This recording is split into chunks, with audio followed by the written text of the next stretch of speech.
ইয়া হাবিবাল্লাহ নবী গো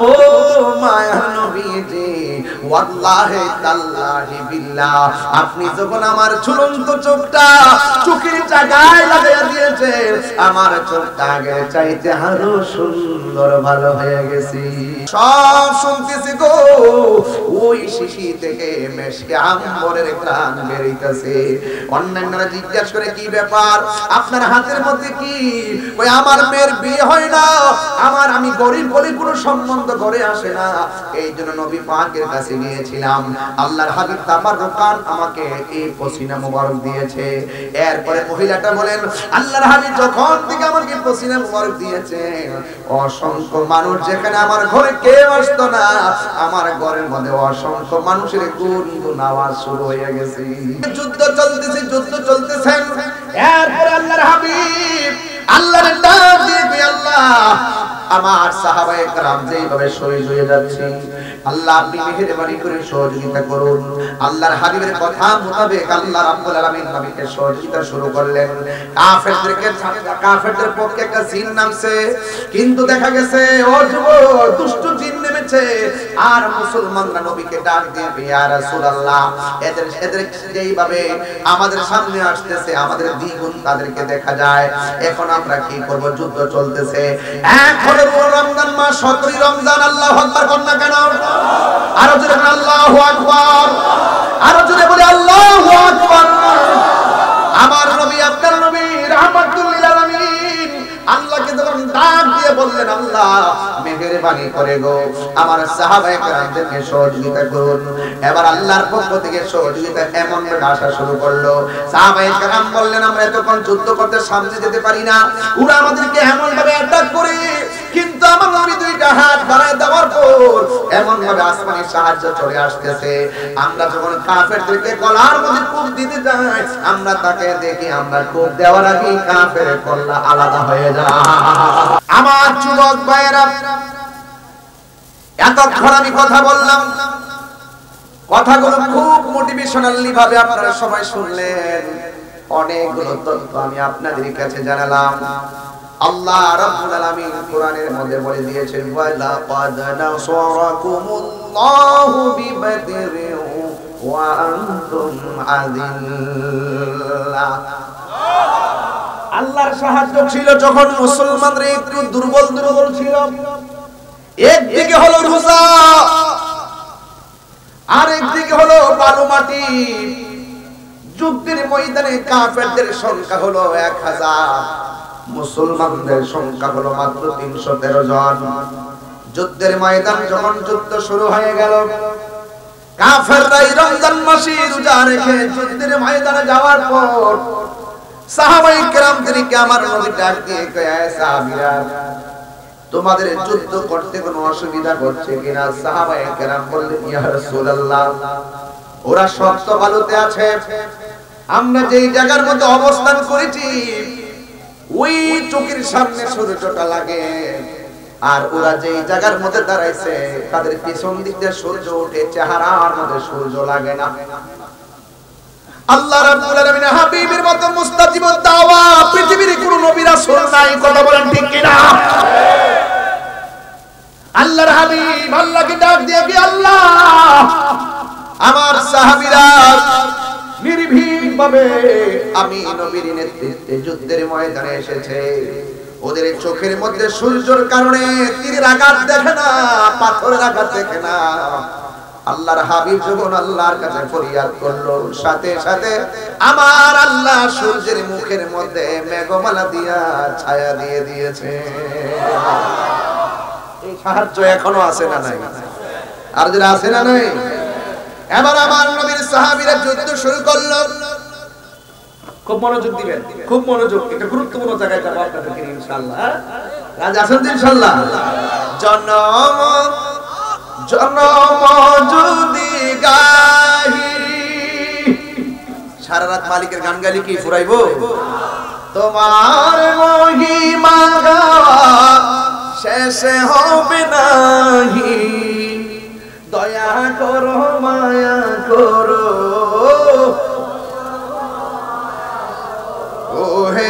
দয়াবান, তুমি রহমান, তুমি মেহেরবান। ঠিক কিনা বলে? জনম জনম যদি গাহি তোমার মহিমা গাওয়া শেষ হবে নাহি। মায়া করো দয়া করো ও রহিয়ান, তুমি রহমান, তুমি মেহেরবান, তুমি রহমান, তুমি মেহেরবান। জোরে জোরে কি আল্লাহু আকবার বলা যাবে? ও বন্ধুরি, ও দুনিয়া খানের বাবারা, ডেমেশ্বরীর বন্ধুরা, আঞ্জুমানে সালেকিন বাংলাদেশ হবিগঞ্জ জেলার বন্ধুরা, যত জায়গা থেকে আপনারা এসেছেন, আপনার জবান খুলে বলুন রহমত দেওয়ার মালিক কে? সূর্যের মুখে মেঘমালা দিয়ে ছায়া দিয়েছেন কে? এরপর আমার নবীর সাহাবীরা যুদ্ধ শুরু করলো। ওই মুহূর্তে আমার নবী সাহাবায়ে কেরামদেরকে ডাক দিয়ে, হ্যাঁ সাহাবীরা, তোমাদের কোনো অসুবিধা আছে? সাহাবীরা বলে, ইয়া রাসূলুল্লাহ, ঘোড়া দিয়ে দৌড় দিলে ঘোড়ার ধুলাবালির কারণে অন্ধকার দেখা যায়, অন্ধকারের কারণে তীরের আঘাত দেখি না চোখের সামনে অনেক সাহাবীর চোখ চলে যাচ্ছে, চোখের সামনে অনেকগুলো সাহাবীর হাত চলে যাচ্ছে, চোখের সামনে অনেকগুলো সাহাবী জীবন চলে গিয়েছে। ইয়া রাসূলুল্লাহ, যদি এমন ভাবে চলতে থাকে ইসলামের পতাকা আকাশে উড়াইব কে? এবার আমার নবী, আপনার নবী মহান রবের কাছে দুইটা হাত বাড়ায় দিলেন, আল্লাহ আপনি না ওয়াদা করেছেন আপনি আমাদেরকে সহযোগিতা করবেন। এইভাবে যখন আল্লাহর হাবিব দুইটা হাত আল্লাহর দরবারে বাড়ায় দিয়েছে, সাহাবায়ে কেরাম দেখতেছেন হাতটা বাড়াইতে দেরি। কাফেররা যদিও শক্ত মাটিতে ছিল, মুসলমানরা যদিও বালু মাটিতে ছিল, কাফেররা যদিও একটু আগে ভালো অবস্থানে ছিল, মুসলমানরা যদিও ধুলায় দূষিত অবস্থানে ছিল, আল্লাহর হাবিব যখন হাত বাড়ায় দিয়েছে, ওই মুহূর্তে সাহাবায়ে কেরাম বলেন, আমরা তাকায়া দেখলাম আল্লাহ পাক রব্বুল আলামিন আসমান থেকে মুষলধারে বৃষ্টি নামাইয়া শক্ত মাটিরে পিছলা বানাইয়া দিছে, আর ধুলায় দূষিত জায়গাকে আমার আল্লাহ যুদ্ধের উপযুক্ত বানাইয়া দিছে।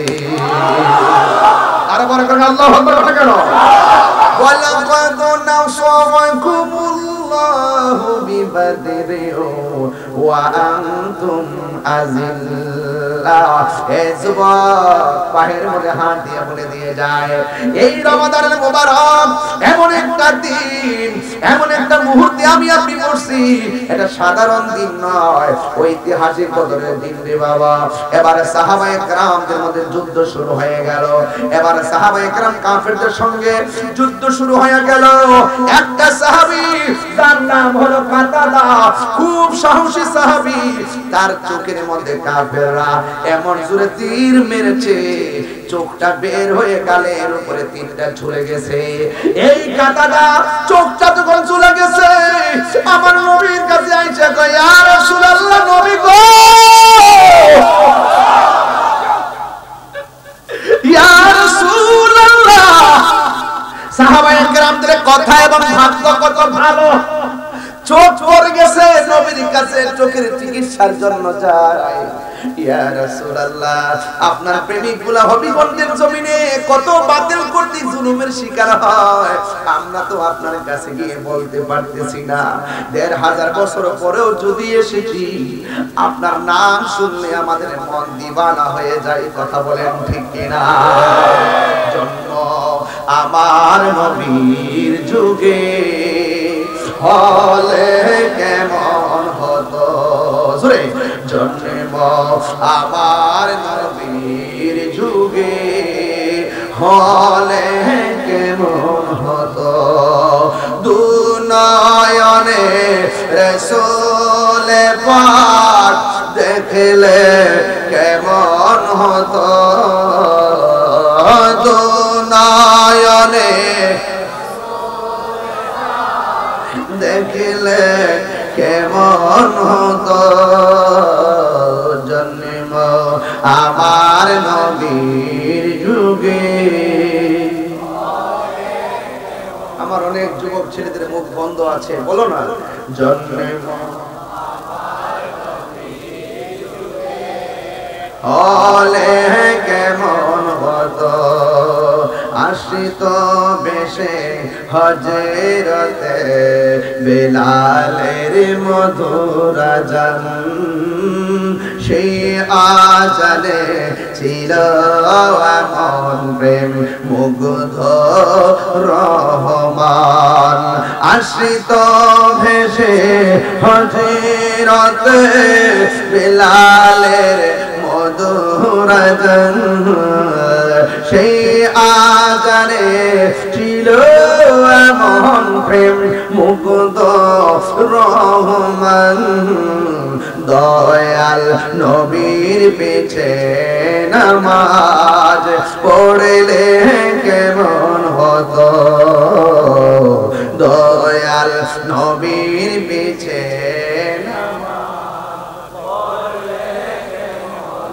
আসল কথা বলবো, পড়ছি আমি নাতে রাসূল পাশে নূরের নবী। আন-নাবিয়্যু আওলা বিল মুমিনিনা মিন আনফুসিহিম, যারা মুমিন তাদের জানের চাইতো আর কাছে আমার রাসূল আছে না নাই। পড়ছি আমি নাতে রাসূল পাশে নূরের নবী। নাতে রাসূল পড়লে রাসূল খুশি হয় না বেজার হয়? নাতে রাসূল শুনে নবী দিলেন মুচকি হাসি। ইবাদত করলে রাসূল খুশি হয় না বেজার হয়? নবীর শানে গান গাইলে রাসূল খুশি হয় না বেজার হয়? নবীর প্রেম হৃদয়ে ধারণ করলে রাসূল খুশি হয় না বেজার হয়?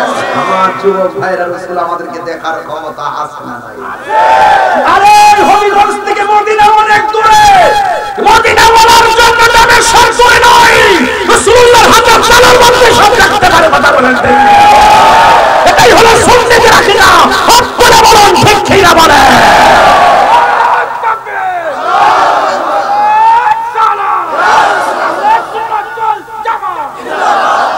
আল্লাহু আকবার জোরে বলেন। আমরা সেই রাসূলুল্লাহকে মহব্বত করতে চাই কি চাই? জানের চাইতে কম না বেশি? আর জোরে বেশি হলে বেশির ভাব দেখাতে হবে, শুধু খানকায় বসে থাকলে চলবে না। হামজা জবর আ, মিম জের, নুন জবর না, পড়বেন মুক্তব, কিন্তু রাস্তা থেকে বেরে আইতি রাজপথ। কিরে জানেন এই কোরআনের যা যে কোরআন পড়তেছেন, এই কোরআনের বিরুদ্ধে যদি কেউ কথা কয় আপনি খানকায় বসে থাকলে চলবে? কোরআন যার উপরে নাযিল হয়েছে সেই নবীর বিরুদ্ধে যদি কেউ কথা বলে আপনি কি খানকায় বসে থাকলে চলবে? আল্লাহর বিরুদ্ধে কথা বললে চলবে?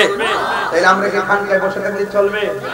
দেখবেন কিছু কিছু পীর সমাজের সমাজের ভিতরে বাদে পাওয়া যায় না, গায়ে বাসায় চলে।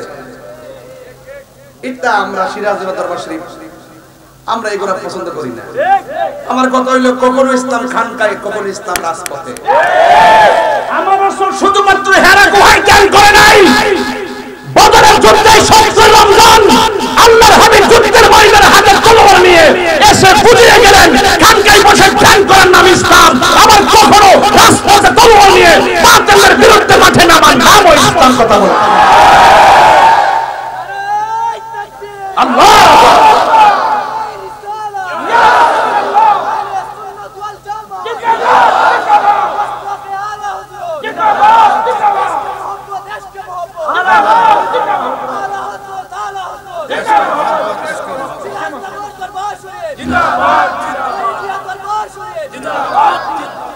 আল্লাহু আকবার জোরে বলেন।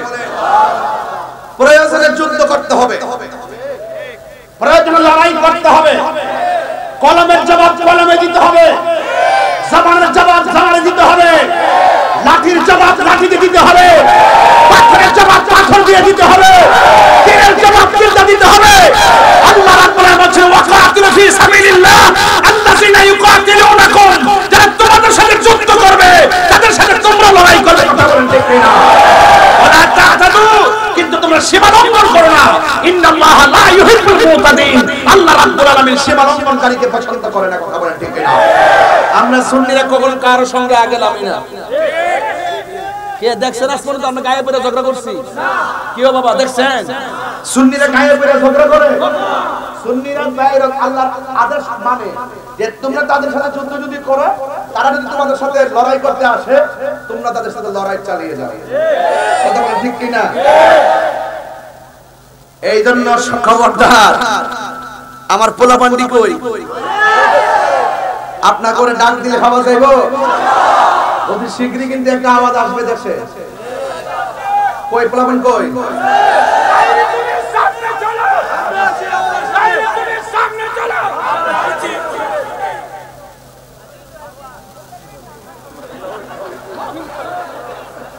যে যে দলই করেন, সুন্নতের প্রশ্নে আমরা এক। কথা বলেন ঠিক কিনা? আমার বাপ যদি নবীর গালি দেয়, আমি বাপ ছেড়ে দিব।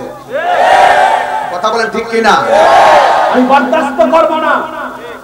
মনে থাকবে, দল বড় না নবী বড়? নবীর জানের সাথে মহব্বত করতে হবে। যে যে দলই করেন রেডি থাকবেন। আমরা দেখতেছি বাংলাদেশের অবস্থা। আল্লাহর নবীর মাজারে তারা শুরু করছে আক্রমণ। 89টা প্রসিদ্ধ মাজারের মধ্যে আক্রমণ করছে। সর্বমোট প্রায় 300 মতো মাজারের মধ্যে আক্রমণ করছে। ধর্ম উপদেষ্টা শুনলাম বলছে এদেরকে বিচার আওতায় আনা হবে আরো 200 ভাঙ্গা লোক। এটা দায়িত্বশীলদের কথা না। আমার উচিত ছিল বিগত দিনে যেগুলো ভাঙছে সবগুলোর আইনের আওতায় আনতো, তাইলে ভবিষ্যতে বাংতো না। নয়ার সই দিয়ে সিয়াদের রহম দিত। স্বজন প্রীতি করতেছেন আপনার দলের জন্য, আমাদের জন্য কি করতেছেন? বুড়ার ডিম করতেছেন।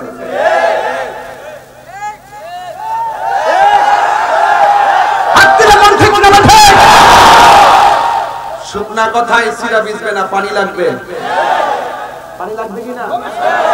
আমরা মাঝে আক্রমণ করব, এরপরে ওই আমরা গায়ে ফেলে ঝগড়া বাঁধাইব। এটা কি বদরের শিক্ষা নাকি? বদরের শিক্ষা হইলো যদি লাইমা জায়গা তোমাদের বিরুদ্ধে তোমরা নামো। আল্লাহর হাবিব শুধুমাত্র সাহাবাদেরকে পাঠাইছে না, নিজে তলোয়ার নিয়ে মাঠে নামছে। আমরা যদি হবিগঞ্জ আইসা করে আপনারা কি করে পলাই থাকবেন? রেডি থাকেন। এই হবিগঞ্জের ভিতরে আমাদের সুন্নতের বিভিন্ন মার্কাজকে দখল করার জন্য পায়তারা চলতেছে। আমি প্রশাসনকে জোর দাবি জানাই দিছি, আবারও কয়েকটা নিউজ পাঠাইছি। যদি এরকম চুরাচুরি করে তাহলে ইনশাআল্লাহ চুরাচুরি করলে চুরাচুরি চলবে। কথা বল ঠিক হবে? ঠিক বলবেন? আমরা কাহার উপরে পরে কিছু বলবো না। যদি আমাদেরকে গায়ে এসে পরে আমরা কিন্তু ছাড়বো না। তবে এখন কথা বলি না মনে করছেন আমি কি কথা বন্ধ করছি? আমি কি কথা বন্ধ করছি? আমি কি বন্ধ করি না? বেড়া খবরদার, এগুলা কারবালার চেতনা। সংখ্যা 72, এরা হাজার হাজার 72 বিজয়ী হয়েছে। 313 ওরা 1000, 313 জয় হয়েছে। এটা ইতিহাস, পুরার ইতিহাস। তোমরা মনে করেন যে ফাললো এলামে গেলে মনে হচ্ছে না জানি আমরা ভাগ্য জঙ্গা পিলার সুন্নিরা না। তবে এটা ভারতের সুন্নিরা কিছু প্রতিবাদী হতে শিখছে। এটা কিন্তু আমরা শিবির হুজুর যে ওয়াজ করে বুঝাইলাম যে দেখরে বাবা বাতিল করা হক কাটা, বাতিল করা হক কাটা, বাতিল করা হক কাটা। অনেক সময় মনে করছে যে হেরা কোরআন পড়ে আমরা পড়ি, হেরা নামাজ পড়ে আমরা পড়ি। মনে করছে মিল্লা জিল্লা সালাম নামি বুঝি এটা। এখন বুঝছেন নি কোনটা? যারা ইসলাম আনছে এই দেশে ওই আল্লাহর নবীর মাজার ভাঙা লাওয়াতে লাগছে। এটা কি মেনে নেওয়া যাবে? মেনে নেওয়া যাবে? সিন্নি খাইলা কার দ্বারা মুল্লা সিন্না না। কথা কোন ঠিক না বেটি? এইজন্য এই সমস্ত অপশক্তির বিরুদ্ধে রুখে দাঁড়াতে হবে। ভারতের উগ্রবাদী হিন্দুরা মুসলমানদের মসজিদ ভাঙার জন্য তারা সিদ্ধান্ত নিতেছে অনেক জায়গায়। এই বাংলাদেশের ভিতরে কিছু উগ্রবাদী মুসলমানরা আছে, আছে কিনা বলে? হিন্দুদের মধ্যে যেমন উগ্রবাদী আছে, মুসলমানদের মধ্যে উগ্রবাদী আছে। এই উগ্রবাদীগুলো সমাজের জন্য ক্ষতিকর, ধর্মের জন্য ক্ষতিকর। কথা বলেন ঠিক না বেটি? এই জন্য আমার যুবক ভাইয়েরা, আমার মুরব্বি বাবারা, আমার বক্তব্যটাকে কেউ রাজনৈতিকভাবে নিবেন না। আমার কথা হলো, কারণ এই দেশের মধ্যে ইসলাম এনেছেন আল্লাহর ওলিগণ। আর জিহাদের মাধ্যমে আল জিহাদু মাজিন ইলা ইয়াউমিল কিয়ামাহ, জিহাদ কিয়ামত পর্যন্ত চলবে। কথা দিয়েও জিহাদ করা যায়, অস্ত্র দিয়েও জিহাদ করা যায়। আমার মনে হয় বাংলাদেশে এমন একটা সময় এসেছে যদি এইভাবে চলতে থাকে একটা গৃহযুদ্ধের সম্ভাবনা দেখা যায়। কথা বলেন ঠিক কিনা? সরকার প্রধান যারা দায়িত্বে আছেন তাদেরকে বলবো অনতি বিলম্বে যতটা মাজার বানছে প্রত্যেকটা মাজারকে ভালো করে বানিয়ে দেন। কথা বলেন ঠিক কিনা?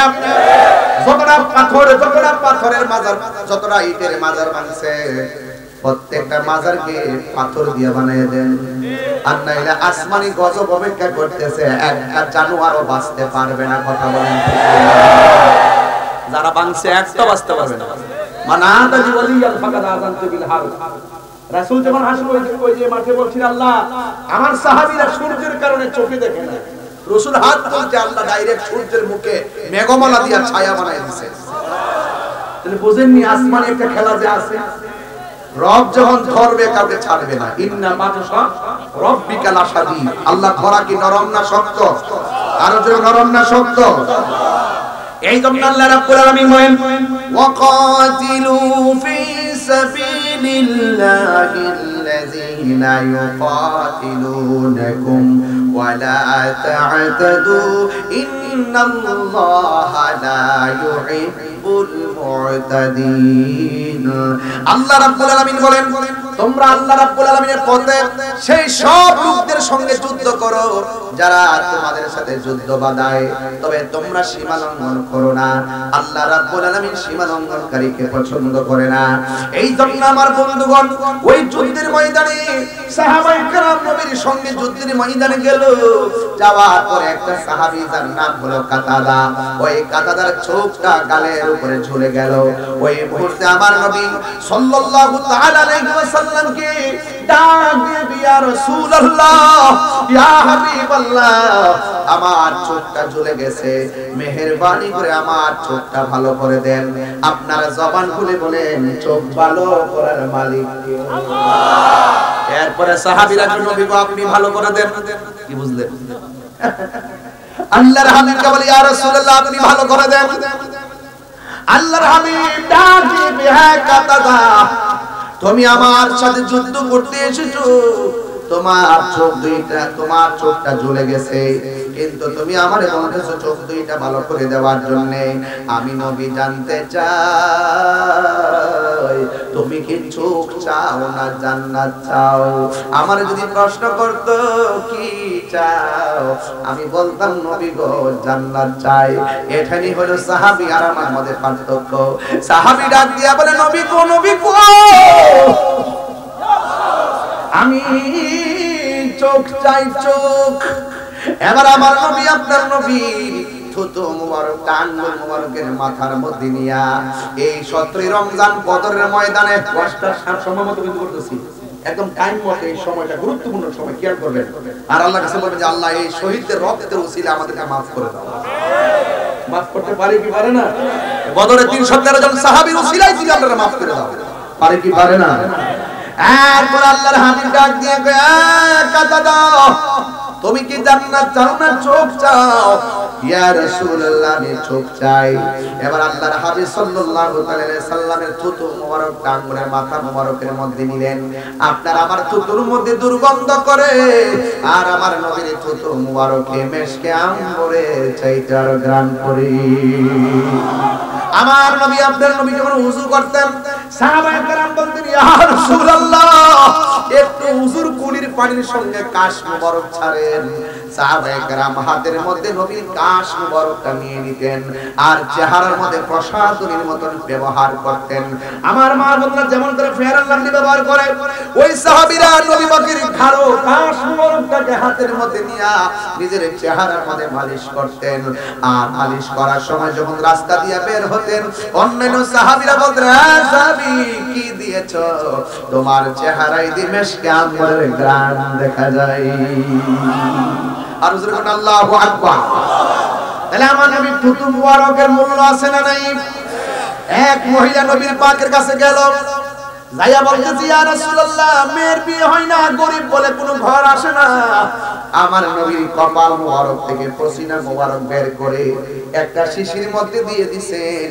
মহিলাটা রাস্তা দিয়া শিশিটা নিয়ে যাইতেছে আর রাস্তা দিয়া সব শুনতেছে গো ওই শিশি থেকে মেশকে আম্বরের ঘ্রাণ বেরিয়েছে। অন্যান্যরা জিজ্ঞাসা করে কি ব্যাপার, আপনার হাতের মধ্যে কি?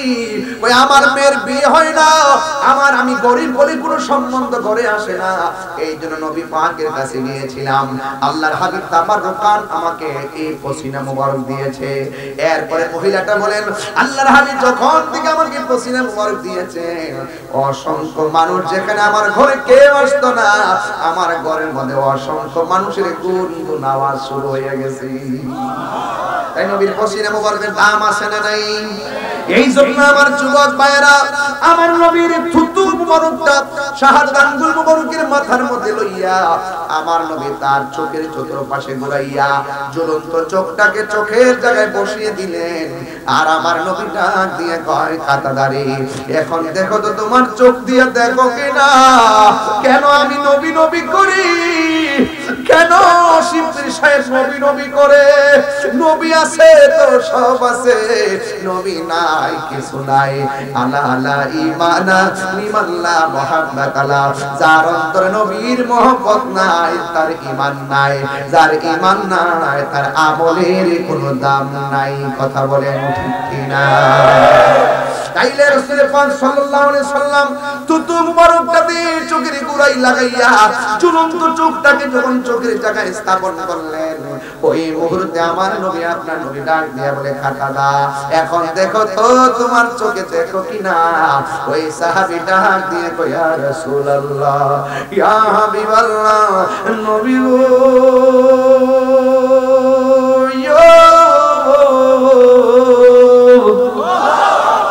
ও মায়া নবীজি, ওয়াল্লাহি তাল্লাহি বিল্লাহ, আপনি যখন আমার ঝুলন্ত চোখটা চোখের জায়গায় লাগাইয়া দিয়েছেন, আমার চোখটা আগের চাইতে আরো সুন্দর ভালো হয়ে গেছে। আর জোরে জোরে কন্যা আল্লাহু আকবার। ও গো নবী, প্যারা নবী, তোমারি দরবার যে গিয়েছে একবার, যেতে চায় বারবার। দু জাহানে চলে নবী তোমার জমিদারি, দু জাহানে চলে নবী তোমার জমিদারি। আল্লাহ সব কিছুর মালিক, তুমি বন্টনকারী, আমরা নবীর ভিখারি। বলুন কার ভিখারি? তোমার ক্ষমতা চলে আসমানে, শুধু জমিনে নয়, তোমার ইশারায় মাগরিব হতে উল্টায় আসর হয়, তোমার ইশারায় মাগরিব হতে উল্টায় আসর হয়। তোমার মুজিজার কথা কি শেষ করিতে পারি, তোমার মুজিজার কথা কি শেষ করিতে পারি? খেজুর গাছের ডাল হয়ে যায় ধারালো তরবারি। নবীর মুজিজা বললে সারা রাত বলা যাবে। একদিন ওয়াজ করব হবে শুধু নবীর মুজিজা। এখান থেকে একটা মুজিজা বললাম, থুতু দিয়ে চোখ লাগাই দিয়েছে। এখন গজলটার ভিতরে প্রায় 5টা মুজিজা কইলাম। হুজুর কোন আছে? তোমার ক্ষমতা চলে আসমানে, মানে কি? আঙ্গুল মোবারকের ইশারা খিরে লাগলা কত সাল লাগে? বস না বইছি, বই দিছি না তো। অনেক কষ্ট করছে ভাই, একবার করোনার কারণে ভাই মিস হয়েছে, কয়েকবার এই দুর্যোগের কারণে মিস হয়ে গেছে। এলাকার মানুষগুলো তার প্রতি ক্ষুব্ধ ছিল। আসলে উনিও আমার দাওয়াত করছিল, আমি দাওয়াত রাখছিলাম। এখন দেশের সিচুয়েশনে করোনার কারণে অনেক সময় ব্যস্ত লাগছে। তবে আজকের যে মাহফিলটা আমার কাছে মনে হইতেছে দীর্ঘদিন পরে মানে শান্তি পরিবেশে এত রাত্রে ওয়াজ করতেছি, খুব শান্তির মধ্যে একটা মিটিং করছিলাম, এটাও ভালো লাগছে, একদম নিরিবিলি নাকি? আমরা ওই টু ব্রাদার, হ্যাঁ, এই যে প্যাকেজ তো মারহাবা কর। আমরা মনে করেন যে বাতিলের বিরুদ্ধে একটা প্যাকেজ, একবারে বুলেটের সামনে যদি দাঁড়াই যাবে, কথা কোন ঠিক না? হাতে থাকেন, এটা সহজ না। সুন্নিয়ত ধরে রাখতে হবে, সুন্নিয়ত ধরার লড়াইয়ে কাজ করতে হবে। কথা বলেন ঠিক না? আঞ্জুমানে সালিকিন মানে কি জানেন?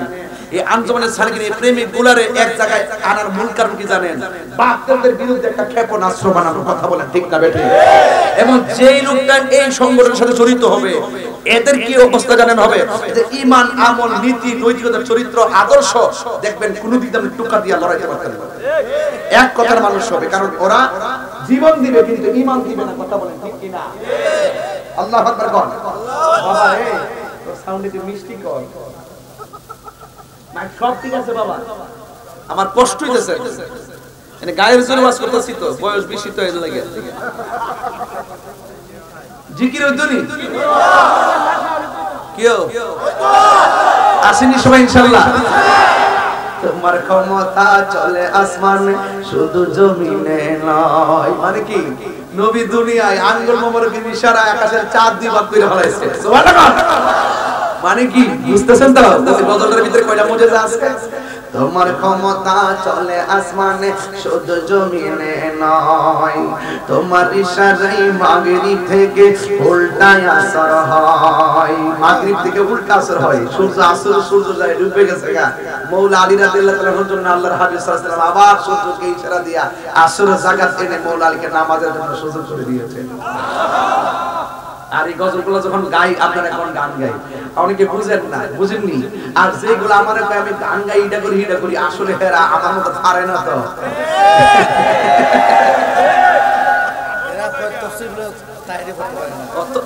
এরা এটাও তফসির তাহিরি করতে পারে না। এরা তো ভাই আসলে কি জানেন, এরা 2 ঘন্টার ভিতরে মাত্র 1.5 মিনিটের যে কাটসাট বক্তব্য আছে না, ওরা এইগুলাই শুনে মনে করে তাহিরি মানে পুরো ওয়াজই বুঝি ঠিক করছি। অথচ ওয়াজের শুরু থেকে আমার 1 ঘন্টা পুরো একাডেমিক আলোচনা থাকে, এরপর আমি আনুষঙ্গিক আলোচনায় যাই, এরপর প্রত্যেকটি আয়াতের সাথে হাদিসের সাথে খুব সুন্দর নাতে রাসূল মিল আছে। আমি এটা খুব সুন্দর ফলো করেছি, মাশাআল্লাহ। আমি ওয়াজের শুরুতে বলছিলাম কোটি কোটি সুন্নি জনতার প্রেরণার বাতিঘর। এই যে দেখছেন নি আমার বলতেছে আয়াত ঠিক আছে, হাদিস ঠিক আছে, আবার ওয়াজের আলোকে গজলও ঠিক আছে, এটার নাম হলো প্রেরণা।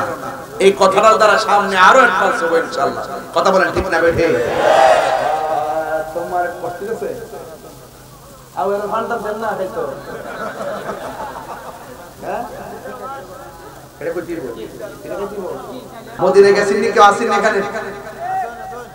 মদিনা গেছেন কেডা? এই যে মদিনা যাওয়ার পার্টি অনেক আছে মাশাআল্লাহ। মদিনার সুন্দর নিও বাজান, হ্যাঁ মদিনা বহুত সুন্দর। মদিনা দিকে যাওয়ার পথে গেছেন? মাশাআল্লাহ মদিনা অনেক সুন্দর। সব বলিব কিন্তু তোমায় বলতে পারি না, ঠিক না? মদিনা থেকে 130 কিলোমিটার দূরে হলো বদরের প্রান্তর, বুঝতে পারছেন? 80 মাইল, 80 মাইল না 80 মাইল। তাইলে যাওয়ার পথে একটা কূপ আছে, এই কূপের নাম হলো পীরে শেফা। কি বলছি হ্যাঁ কি বলছি? পীরে শেফা। ওই যুদ্ধ থেকে ফেরার পথে, আমি পরের কথা আগে বলি কে লেগে মনে হয়ে গেছে এজন্য। তো ওই পীরে শেফার প্রান্তরে এসে সাহাবায়ে কেরাম খুবই তৃষ্ণার্ত। সাহাবায়ে কেরামের যখন পানির প্রয়োজন হলো, রাসূল পাক বললেন তোমরা এই কূপ থেকে পানি পান করো। এরপরে কূপ থেকে পানি নেওয়ার পরে সাহাবায়ে কেরাম বললেন ইয়া রাসূলুল্লাহ এই কূপের পানি তো লবণাক্ত লাগে এবং তেমন টেস্ট লাগে না, কেমন কেমন জানে লাগে। আরেক riwayat আমি পাইছি যে সাহাবায়ে কেরাম এই দিকে আসার পথে হয়তো তারা তৃষ্ণার কারণে এই কূপে, এইজন্য কাফেররা শত্রুতামি করে সেখানের মধ্যে অনেক ধরনের মানে মৃত্যুবরণ যেন করে সেগুলো উপাদান দ্বারা মিশিয়ে রাখছে এবং পানির কালার চেঞ্জ হইছে, স্বাদ চেঞ্জ হইছে এবং বিভিন্ন অনিষ্ট হওয়ার সম্ভাবনাময় ছিল। কিন্তু আল্লাহর হাবিব যখন ওই কূপের মধ্যে থুতু মুবারকটা দিলেন, সুবহানাল্লাহ কইতেন না? কি দিলেন? থুতু মুবারক দেওয়ার পরে বললেন সাহাবীরা তোমরা খেয়ে নাও। যখন সাহাবায়ে কেরাম পরবর্তীতে পানি পান করতে গেলেন, সাহাবায়ে কেরাম বলেন ইয়া রাসূলুল্লাহ এত স্বাদের পানি, হাদিস শরীফের মধ্যে দেখলাম এই পৃথিবীর মধ্যে সবচাইতে বিশুদ্ধ এবং স্বাদের পানি জমজমের পানি, আর 2 নম্বর সবচাইতে মর্যাদাবান তাৎপর্যপূর্ণ পানি হলো পীরে শেফার পানি। চলে কোন সুবহানাল্লাহ। আমি আব্বার নিয়ে গেছি ওখানে, আমার আব্বার নিয়ে গেছি, যাই এটার পাশে ছোট্ট একটা ঘর আছে, নামাজ পড়ছি, আম্মু করছে। আমরা এই সাদা যে ক্যান্টিন আছে ছোটগুলো, এইগুলো দিয়া নিয়ে যে একবারে খায়া টায়া ক্যান্টিনটা বইরা এবার বাংলাদেশে নিয়ে এসেছি। যেরকম মারহাবা গো, আর এত স্বচ্ছ পানি কি যে মজা, মারহাবা বলবেন না? এই পানিতে পান করলে আপনার রোগ শেফা হয়ে যায়। আর সবচেয়ে বড় কথা হলো আমার রাসূল পাকের থুতু মুবারক দেওয়ার সাথে সাথে পানিটা স্বচ্ছ হয়ে গেছিল। এর চাইতে সৌভাগ্য কি আর কিছু হতে পারে? শুধু হজ করতে যাবেন, হজ কাদের সাথে করতে যাবেন? জানগা যার সাথে এর সাথে মন সাথে জানগা হজ করতে যাবেন তাদের সাথে যারা পিওর সুন্নি, তাদের সাথে গেলে এই ঘটনাগুলো আপনাদেরকে শিখাইবে গাড়ি পয়সা পয়সা, এবং ওই জায়গাতে আপনাদেরকে নিয়ে যাবে। অনেকে যা শুধুমাত্র একটু আনুষঙ্গিক কইরা দেখা নিয়ে আসে, এই জায়গাগুলোতে নেয় না।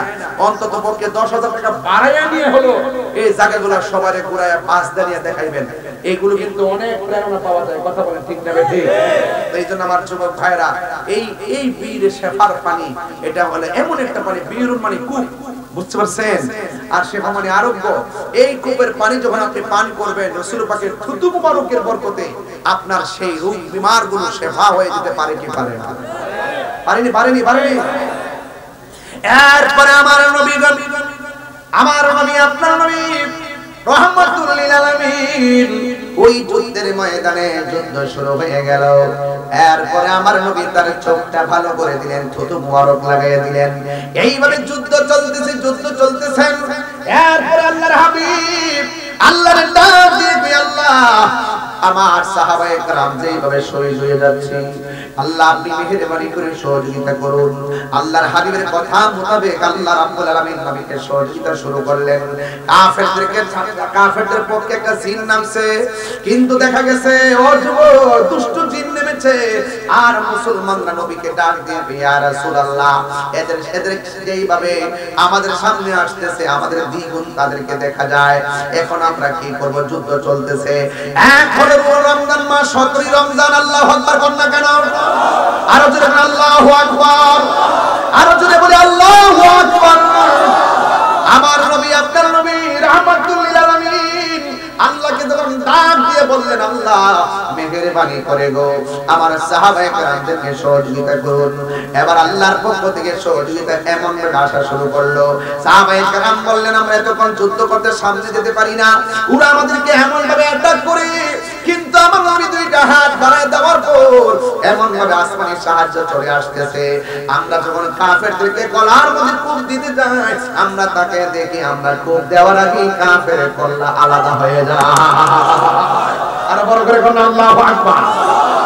আসমানি ওই যে আবাবিল পাখির মতো, ওই যে খানায় কাবা রক্ষা করছিলেন আমার আল্লাহ পাকের আসমানি প্রোটেকশন। এই প্রোটেকশন এখনো আছে না নাই?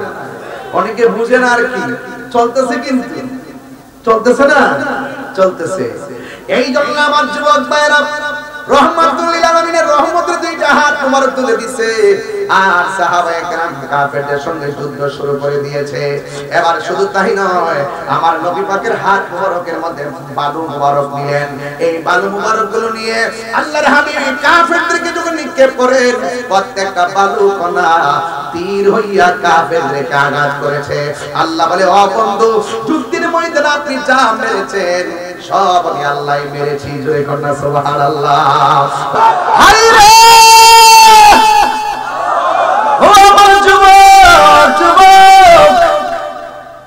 আল্লাহ বলেন, ইস্তাকুলু লিল মুমিনিনা আলা ইয়াকফিয়াকুম আইয়ুমিদ্দাকুম রাব্বুকুম বিসালাসাতি আলাফিন মিনাল মালাইকাতি মুনজালিন।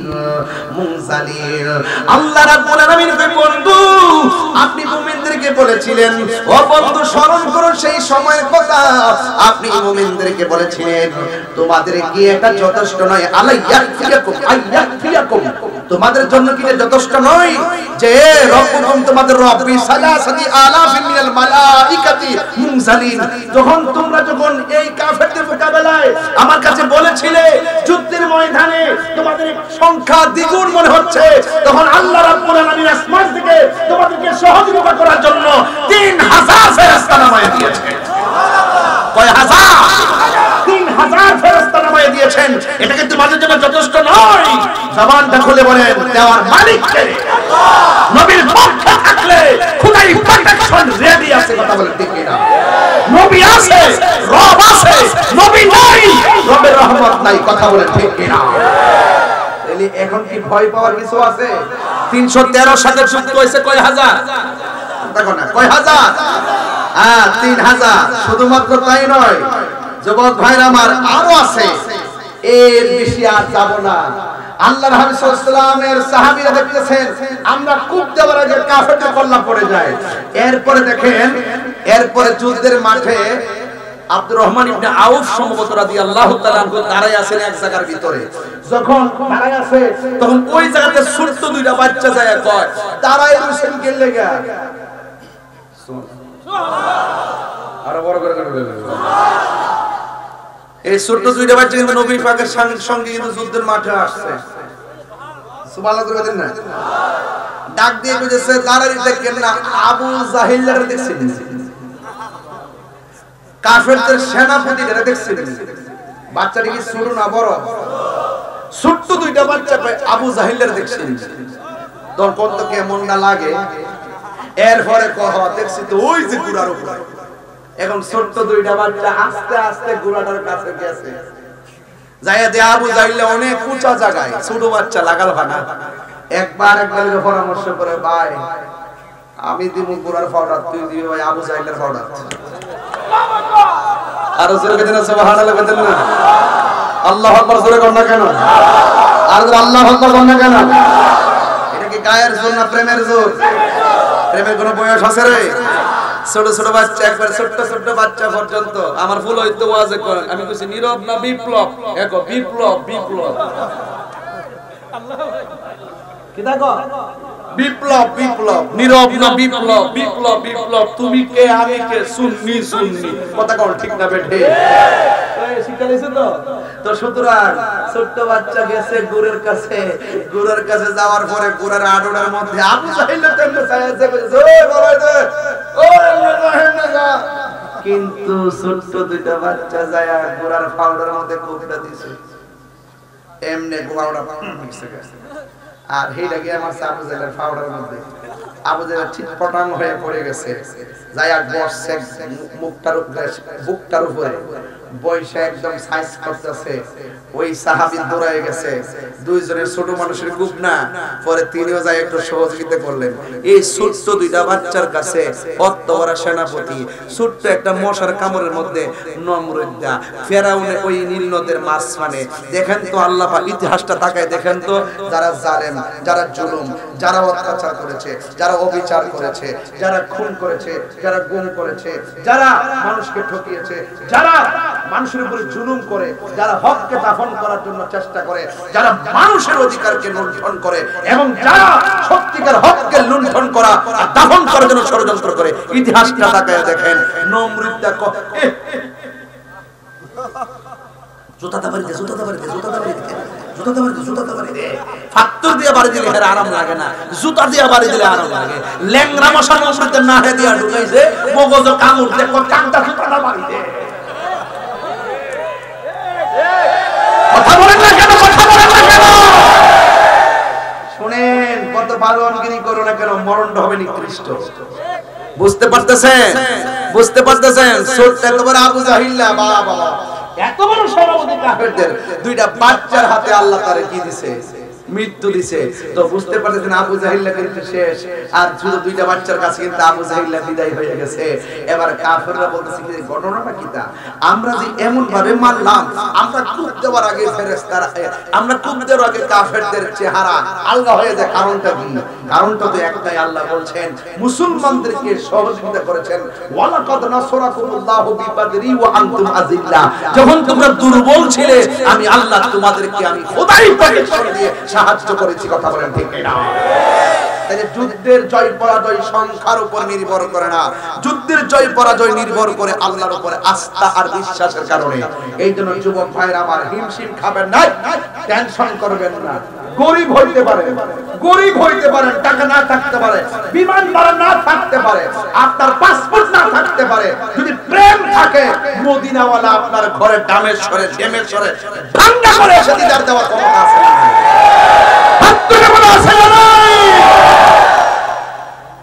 এইটা হলো সুন্নিদের বিশ্বাস। এটা কার বিশ্বাস? সুন্নিদের বিশ্বাস। এই বিশ্বাস আমাদের থাকবে কি থাকবে না? আরো জবান দিলে থাকবে কি থাকবে না?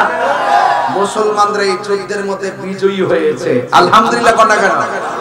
এবার মুসলমানদের কয়জন শহীদ হইল? 14 জন। জোরে কোন কয়জন? শুনেন, এটা মনে রাখবেন, এটা পরীক্ষা তো আসবে। মুসলমানদের সর্বপ্রথম ইসলামের যুদ্ধ কাফেরদের সঙ্গে মুসলমানদের প্রথম যুদ্ধের নাম কি?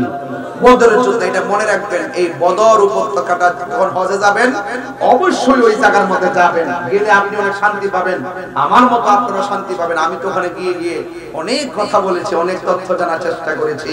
আর ওই সাদা বালুর নির্মিত সেই উঁচা জায়গা যেখানে ফেরেশতার নাম ছিল, সেই জায়গাটা দেখে আসছি।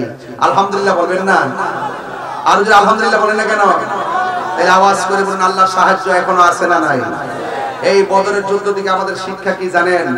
যে আমাদের যতটুকু হোক, শরীর দুর্বল হোক, কিন্তু মনোবলটা অনেক বড় লাগবে, ঈমানি পাওয়ারটা একটু বেশি লাগবে। আল্লাহ পাক যেন আমাদের সকলকে বোঝার তৌফিক দান করে। আমিন বলেন। আরো জোরে বলেন না আমিন।